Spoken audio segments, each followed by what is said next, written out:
Welcome to our attendees. Welcome to the very first ConTech webinar. I'm Clive Snell, I'm the MD of ConTech Live, and I'm delighted to welcome Esme, Richardson and Verity Hawson from Inspired Selection. They're going to present Adapt, Innovate and Inspire, which is the title of our very first ConTech webinar. I just wanted to very briefly tell you a little bit about our thinking with these events. ConTech is very much a new set of conferences, very much about disruption, but boy, did no one see the disruption of COVID-19 coming in the same way as it has, and it's presented with us all with some extraordinary challenges. So we thought it'd be a great idea with our conference chairs in a discussion a few weeks ago to put these webinars together to get people talking, to just offer some informal sessions where we can explore individual topics, and I'm delighted that Verity and Esme are going to talk very specifically about the way the world has changed and the impact of our new surroundings and how best to manage those. The format is about half an hour, 20 minutes or so, 20-25 minutes of presentation from Esme and Verity, and then some time for Q&A. We're using Zoom webinar, so your mics are muted. So the way to pose questions, which you can do at any time, is simply by using the Q&A tab along the bottom. And then we'll be able to pick those up and we'll be able to respond to them. That's all from me for the time being. I'll hope to catch up with you at the end. But all it remains for me to do is to hand you over now to Verity and Esme. Well, Clive, thank you very much for having us today, and thank you to ConTech Live for inviting us to deliver the webinar. And thank you all very much for joining us. So our aim today is really to help more people to adapt and innovate during these uncertain times, whilst also inspire others along the way. So wherever we can support you during this time of change, we will look to do just that. So, as we all know, we are living in what is probably the most common phrase at the moment, unprecedented times, and this means change for everyone. So today we will try to cover as much as we can that relates to the different situations in which we all find ourselves. So before we start, it'd be really great to hear from you about which boat you're in. For instance, who is a business owner, who is a manager, whether you're someone that might have been recently furloughed, or perhaps you're about to start a new job, or perhaps you're looking for a new job at the moment. So if we can open a poll now and you can say which category you fall into here in the polling tab, that'd be fab. That way we can really understand who we're speaking with as we run through these different topics and ways of working, which we hope will help you to be the best you can be and essentially ensure optimum well-being. So there's the poll. I'm not sure if you're able to answer the question there and just pop in and say where you fall. So I'll give you a few seconds to do that.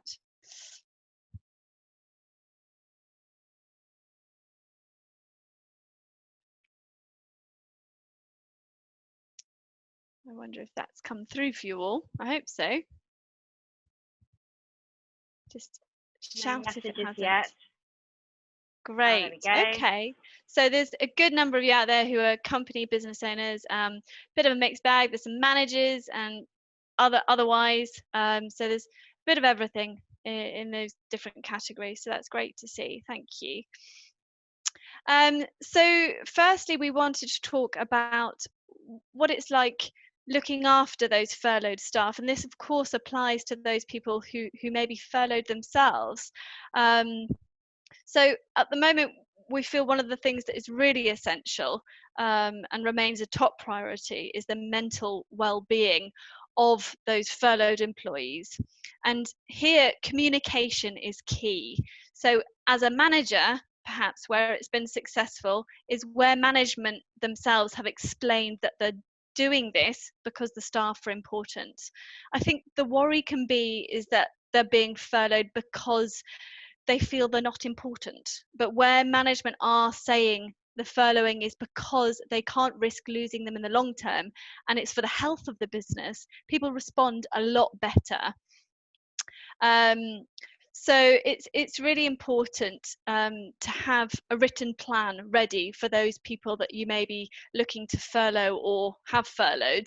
So outlining an initial timeline, which of course may be subject to change as time goes by. This is useful so that they then have a clear timeline in their mind. Whilst also include there what it means for them financially, as this will go a long way to relieving them of any unnecessary financial worry. And as a manager, being there as a key support for those furloughed throughout the period is a great way for that manager to keep those key members of the team engaged and motivated. So although of course you cannot discuss work with them, you can continue to be a mentor and encourage them by having a once a fortnight one-to-one chat, for instance, where you might share your personal experiences, demonstrating you're there for them, not just through work, but also through this time of change. So some suggestions of what those furloughed employees could do whilst furloughed might include looking at developing a learning and development plan, for instance. You could get them thinking about any skills they'd like to develop, giving them something to focus on and keep the brain active. Completing any online courses will help them to upskill. Other activities could be voluntary work, of course, exercises, getting creative through writing, staying engaged on social media, or teaching themselves a new skill or language. Also important during these one-to-one catch-ups is to reiterate their value. Talk to them about their strengths, their key skills, remind them of what they've achieved. The added value they bring to the organisation is really important for them to hear about, and as such, building their confidence is imperative to their well-being. The social element is also vital. So although you cannot discuss work with your furloughed employees, you can make sure they maintain contact with the rest of the team and continue to build those team relationships. So invite them to any team socials you might be having. For instance, this might be a team quiz you have on a Friday after work, or it might be an exercise video you do first thing on a Monday morning. So all of this helps them to stay sociable whilst engaged amongst the team. And if businesses work to support their employees now, they will most definitely return to work ready to work harder than ever to support the company. The next topic we're looking to discuss is how to keep team building, albeit remotely. So let's think about how we can continue to keep those relationships going despite being apart. Some of us, of course, are more accustomed than others to working remotely. However, I think we're all finding our feet at the moment.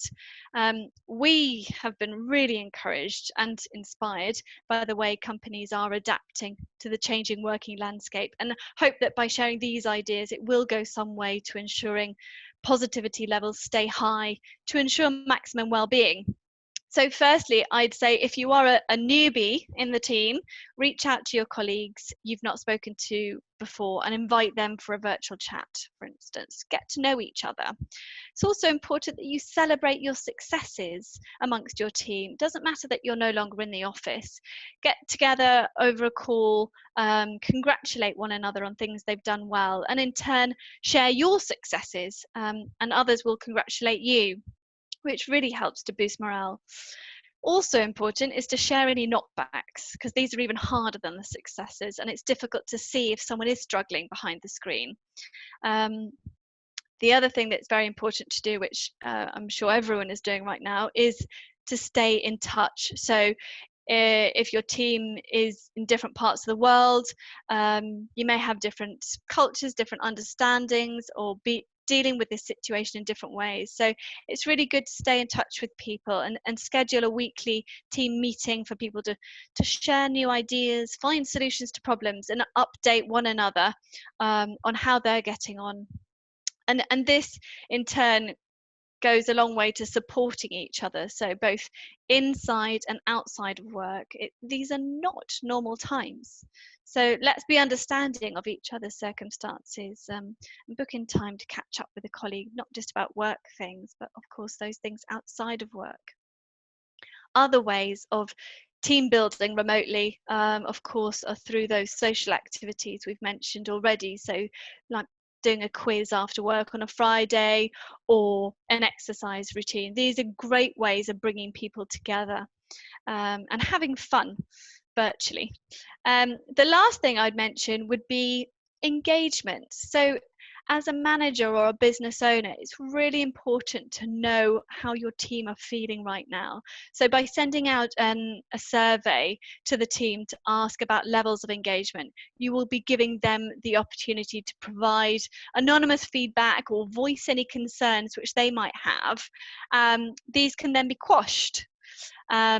People may be concerned about their job security, so it's really important to identify with this and address it.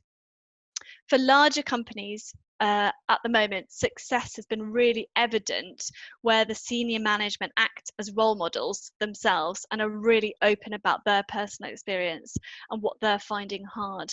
And they can show that they are willing to answer questions from all the staff. On to the next topic. Let's think about what it's like for someone to start a new role at the moment. And this is also important for those who are managers and who may be bringing in new people into the team at the moment as well, and onboarding them remotely or virtually. So again, I'd love to release another poll so you can say whether these things apply to you. If you're being onboarded yourself into a new role, or whether you're taking on new people into the team. It'd be great to hear if that's something that you're doing. So perhaps we can pop our second poll up there. I'm not sure if that's possible. Let's see. There it is. So you can say whether or not you are soon to start a new role, whether you're already recently in a new role, or whether you are in fact hiring at the moment and bringing in new team members. Let's see what sort of boat you're all in there.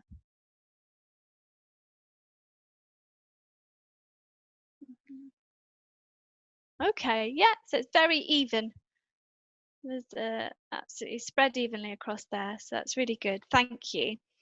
So if you are in that position, which some of you are, where you have recently started or are about to start a new role during this time, one of the first things I'd say is it's really important to reach out and meet those team members, as naturally it's one of those first things that you'd be looking to do if you're in an office environment. Now, this is easier said than done when you're all in different places, of course.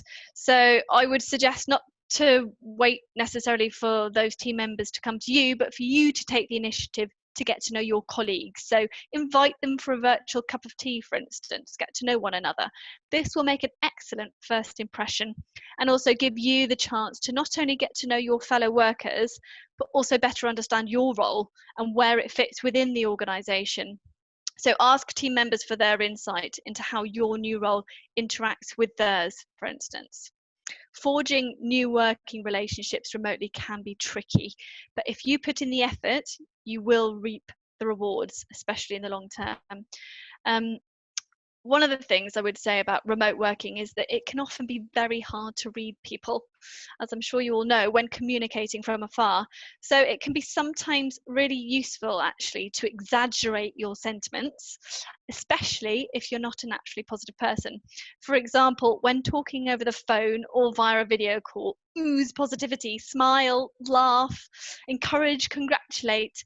These may be things you wouldn't have done in your old job, but here in this new job, it's really important to make a good first impression, more so as you're not in that office environment where people can read your body language. And it will also build your confidence and personal brand and visibility in the organisation if you're the one that's setting the standard for positivity levels. So I would suggest, think of the Louis Armstrong song. When you're smiling, the whole world smiles with you. And it's true, try it. And the same goes for email and written communication. Make it polished, professional, whilst inject your positive personality. So reread your emails before clicking send. There's nothing worse than seeing typos in an email. It's always really nice to have your personality in there as well. So be friendly and ask colleagues questions if there's the chance to, and try to keep the conversation going and demonstrate an interest in them.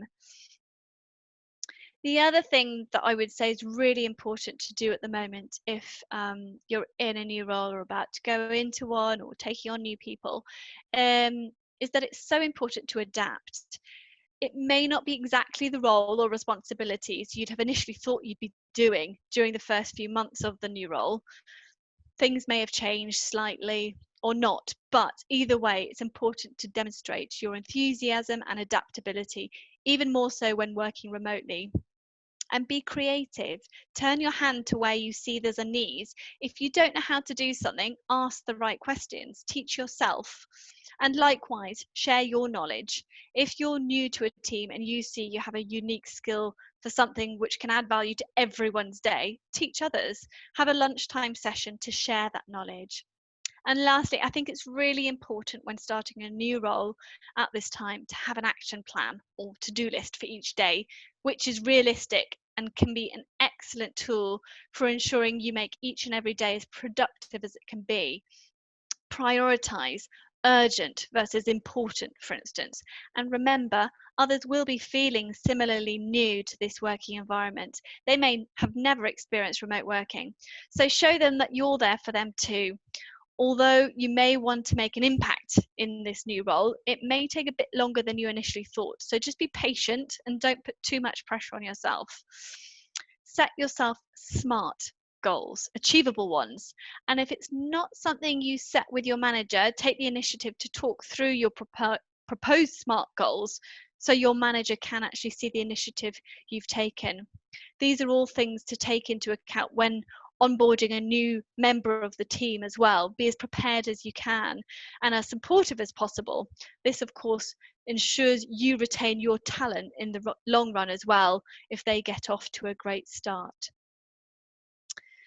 Moving on to our next topic, before I hand over to Esme, I wanted to share here a few top tips on what I've come to see as really effective ways to ensure you stay motivated at work. So firstly, I'd recommend routine, making sure you have a clear structure to your day with a routine that you can stick to. Often this is easier said than done, I realise, especially with various distractions that might be going on. Other things that you might be juggling at home, childcare responsibilities, all these sort of things. So just try to have a routine which is realistic for you and that works for those around you. Get ready for the day as if you were going to the office. You know, if you can, wake up early, get showered, dress professionally. If you look good, you feel good. The other thing that's really important, which at the moment is easier said than done, I realise, fresh air and exercise. So if you start your working day having had some fresh exercise, you will feel great, and it ensures a really productive day. But if you can't go outside, you know, get your heart rate racing inside. Do some skipping or some yoga or Pilates. Something like that really helps to shake off the lows and boost creative thinking. It also helps you to sleep better at night, I find, and healthy body equals a healthy mind. The other thing to think about when working remotely and can really help you to stay motivated is ensuring that you've got the right sort of space and surroundings. So it's important you're comfortable. If working from a home office, make sure that you have the appropriate furniture and equipment, that you're not going to be straining your back. You need to have a comfortable chair, natural light, and hopefully you're able to close the door at the end of the day and really switch off without feeling like you're surrounded by work 24/7. The other thing that's really important is to set yourself your own goals and have that discipline. Short and long-term goals to aim for are really useful to be able to then monitor your progress along the way. It's also a good way to then be able to see the results of your hard work. And at the moment, it's important to really regularly reassess those SMART goals to make sure that they're realistic, and also being realistic about how far ahead you can plan and what you can control. The other thing I would suggest would be sharing. Sharing is caring. So making sure you share your successes with your colleagues, with your friends or family is really important too, because you may feel like you're by yourself, but you're not. You may think that you don't want to bother other people, but people do want to know what you're doing, and they like to hear of your achievements. So this will give you that pat on the back and boost your morale. And it's really, really good way to keep the conversation going. I'll now pass over to Esme. Over to you, Esme. Thank you, Verity. That's wonderful. So, and one of the points that you had on that slide there was about time and about time management. So, I mean, at the moment, it can be really difficult to manage your time effectively when you're not as busy as you would usually be, or if your routine has changed. So, I wanted to put together a few points on how to ensure you get the best out of your time, and make sure that we're utilising this extra time that some of us have got. And if you're a manager, which many of you are, or business owners, time management is very important here for business continuity. It's much easier to manage people if you know what their goals are.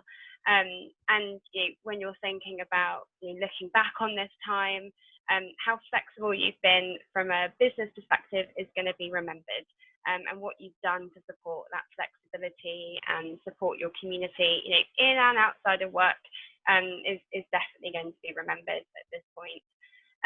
So the first point here is about goal setting, and really this is just to say that every decision you make about your priorities should be based on your goals.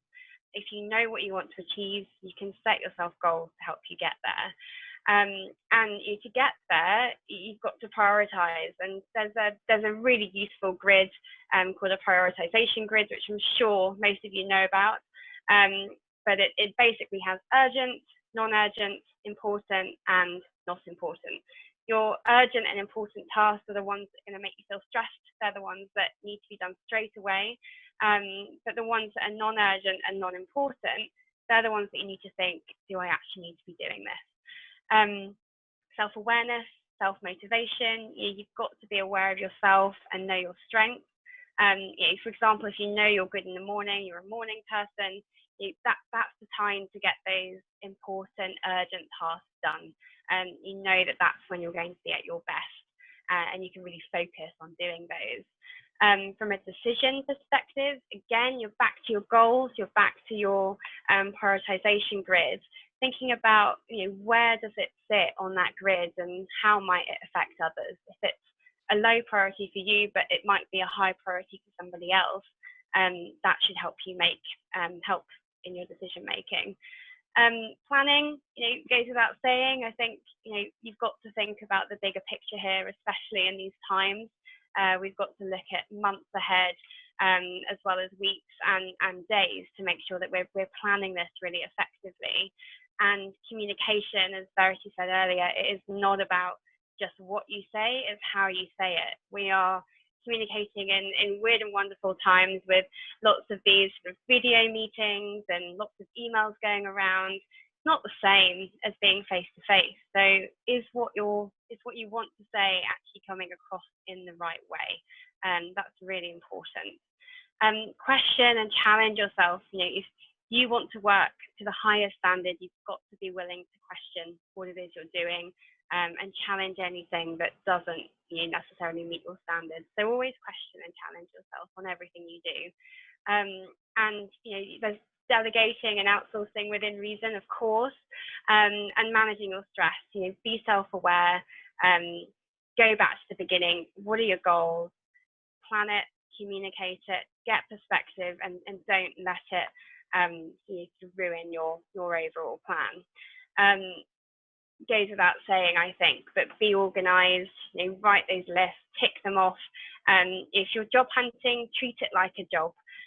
Know what's going on with those jobs you've applied for. Make sure you're doing your research as you should be. and keeping really organized with your day, and be patient. You know, sometimes things that are done properly, you can take longer than you planned for, and don't let that stress you out. Be patient, and it's all worth it in the end. So for those of you interviewing, or looking for jobs, or perhaps you're interviewing candidates, you're probably finding you're doing a lot of these over video or the telephone instead of actually meeting face to face. And the whole entire work-life ecosystem has changed as these social distancing effects have changed everything about the way that we work. For us, we've seen a lot of this in our work, and I think the key thing with video interviews is to treat it as if you were doing any other interview or any other process. You want to go in and make people feel that they're valued, and that you're spending the exactly same amount of time as you would if you were meeting them in person. So prepare as you would any other interview. That will put you in the right mindset if you're going in with a view to get that job. So you dress smartly. That will sort of immediately put you in the right frame of mind. And think about body language. Smile, engage with the people that you're meeting, and that's really important. And from a preparation perspective, have that job description in front of you and your CV if you can. Put on there, the areas of your experience where you feel you could give really strong examples, and make sure you go in there with everything you need in order to get that job. Obviously, video is all technology, and as we know, technology doesn't always behave itself. So test your kit. Does it work? Are you in a good sort of lighting position? Are there any other pieces of technology that need to be switched off? Are you going to have phone calls coming through? Just check all of that kind of stuff to make sure that is all covered. And then have a glass of water by your side, a pen and paper at the ready. Be prepared to write notes and ask questions, and make sure you've got their telephone number as well, so that if there are any technical difficulties, you can call them and then also follow up afterwards. Next slide, please, Verity. That's okay. So I also wanted to mention learning and development, and now more than ever is what an amazing opportunity now to have more time to focus on new learning. How else could you develop yourself? And that doesn't just need to be about business learning. It could be about self-development. It could be finding the things to do that are mentally stimulating outside of work. We are so lucky to have technology, as it is, and there is opportunity to use things like augmented reality. There's technology to support learning. Have a go. Use this time to get involved. You could upskill in digital skills like Excel. You could look at Photoshop. You could look at new business techniques. You could do an online course about your management style, whatever it might be. From a more sort of mental stimulation perspective, maybe you could learn to cook something new. You could learn to sew. There are amazing resources out there. I've listed a few there, things like FutureLearn, YouTube, lynda.com. There are so many more. So have a go, and I would really recommend using your time to do that at the moment. So on to skills in the current climate. Now, obviously the whole world of work suddenly looks very different. Majority of people are working remotely. Everything has changed, whether it's your trip to Spain this summer or your strategic business plans. Everything has been adjusted. And at Inspired, I think we've been so inspired, pardon the pun, by our amazing publishing clients, and we've seen a huge amount of resilience, adaptability, kindness, and just some fantastic qualities that are being employed by publishers all across the globe. And it's very, very clear that as the working environment has changed, the demand from staff has changed as well, and the changing skills that they need. So we've put together just 10 sort of key skills that we're seeing that make someone or indeed a business successful in these times. So the first is obviously flexibility. So being able to change your policies quickly with updating government guidelines is crucial in this period. And congratulations to Boris on the birth of his little one. Very exciting. Problem solving, being successful, in a time of this national crisis means we need to problem solve. Whatever level you're working at, think creatively about that scenario and what does this new way of working offer you? What barriers does it break down? Take the initiative now to make those plans happen and don't wait for somebody else to solve the problem. This is up to you. Commercial acumen, obviously a very key skill, but those in senior leadership teams particularly are going to be required to know those numbers inside out and need to be able to plan sensibly for a secure future. Whatever your role, it's a good idea to make sure that you can review your plan. And if those have changed, going back to Verity's point about setting yourself new SMART goals, that's really key here. Planning, Verity's gone over that. We can't say that enough at the moment. Plan. Make sure you know exactly what you need to get done and execute it. Think digital. The digital is the bedrock of what we're going through right now. It forms the basis of our communication, of our supply chains, of our workflows. And if you're not doing those digitally now, how else could you? How else could you work on that? And social media is obviously part of that, but having that engagement with brands and authors and influencers, will be the networking of today. Brush up on those social media accounts if you haven't already, and use that as a community to network and keep yourself up to date with what's going on in the industry. Internal networking, I've mentioned, but I think with your colleagues, but also with groups like this, make sure you're talking to people and keeping people engaged. Be empathetic, be respectful. Every single person has a different journey and a different situation at the moment. Everyone will be finding different things hard. So be kind and have perspective. We are in a national emergency. We've got to keep following what the government have asked us to do.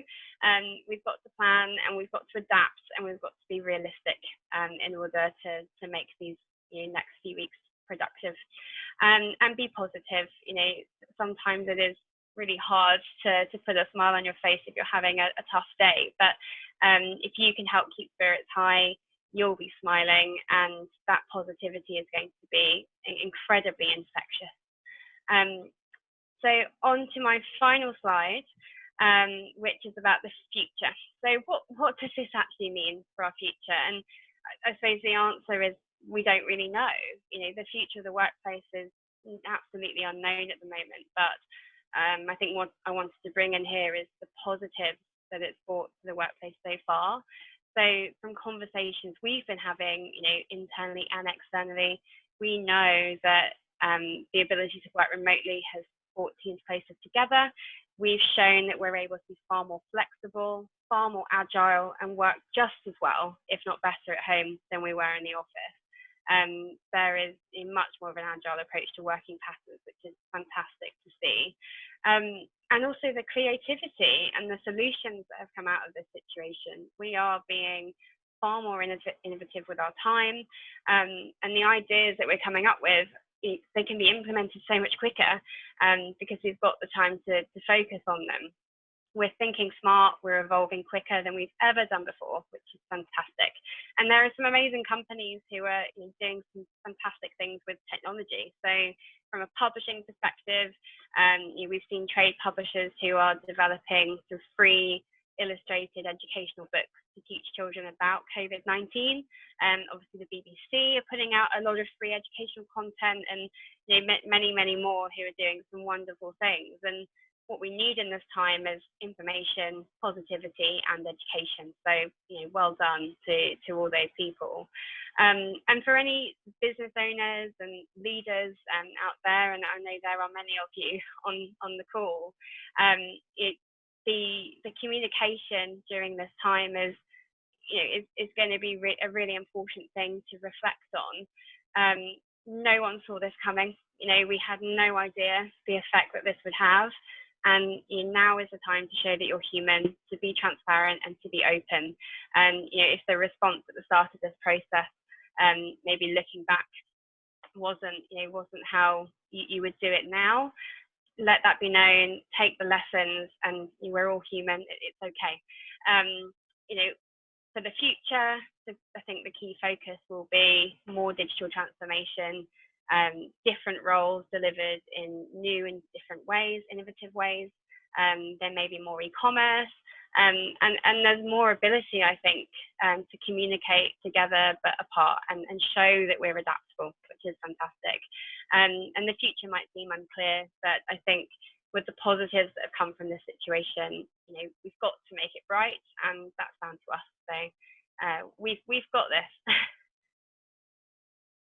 And that's it from myself and Verity. So thank you so much for listening and for joining us. I don't know if we've had any questions yet, but there is a question there, actually. Yeah. Okay. What I'm very conscious of people's time, and what I would suggest, if it's okay, is a question from Mehmet. It's quite a complex question, that we share that after the session. And we send him a response, because I'm sure he would. I know Mehmet quite well. I'm sure he'll appreciate that. And Good I know idea. people are starting to drift away. What I wanted to say was thank you, Esme and Verity, for a fantastic and very insightful and really useful presentation. This is our very first webinar, as I said before. We've learned some things along the way, but I think it's been an inspired success, no pun intended, maybe a little one. Just so everyone knows, we have been recording this event. We've also got an online video partner called Zeotag. We're going to Zeotag this presentation, and that means it will be indexed, and there will be transcriptions. We'll share that all very, very soon with all of you and with anyone who didn't make this particular live event. These are weekly sessions. Next week we welcome Josh Nicholson, who's the CEO of Site.ai. He's going to be talking to us about smart citations. Hopefully you'd register for that if you haven't already, and please tell your friends, tell your colleagues. We'd like to get as many people involved in this as possible. Check out contechlive.com to see everything about what we do. Thank you all for attending. Thanks once again, Esme and Verity. Fantastic presentation. That's all from me. Have a good rest of the day, and I hope we'll see you all again next week. Goodbye. Thank you very much. Goodbye. Thanks. Thank you very much. Thank you. Bye-bye.